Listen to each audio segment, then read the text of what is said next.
Welcome back to A Moment in History. I'm Seth Udinsky.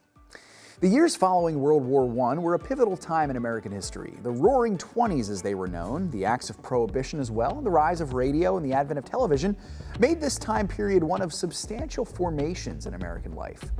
So in this episode, let's explore the man who was president over the United States during these important post-war years, in the early years of the brief boom the nation enjoyed before the crash in the 1930s and war again in the 1940s. He was the first American president born after the Civil War and the 29th man to serve as Commander-in-Chief, Warren G. Harding. Now, Harding was born after the Civil War, but only right after, later in the year 1865. He was a rather personable fellow, serving in his local church in Ohio and partaking in other goodwill organizations.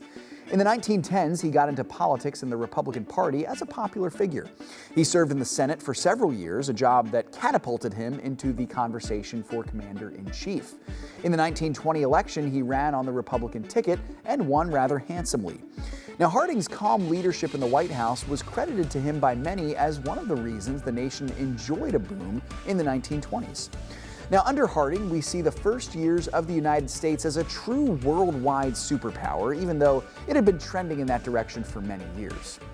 In the economic boom coming fresh off the heels of the win in World War I, the U.S. was rising to the top of the world stage. But there were problems under the surface, one of them being rumors of illicit activity among some of the elites in Harding's administration. Now, in an age when corruption on the public stage was a prominent talking point in the American imagination, this turned many voters sour against Harding.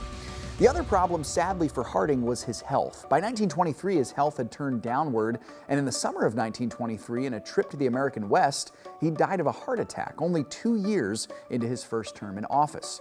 Now, Harding became the 6th president in the nation's history to die in office. Thanks so much for joining me once again for A Moment in History.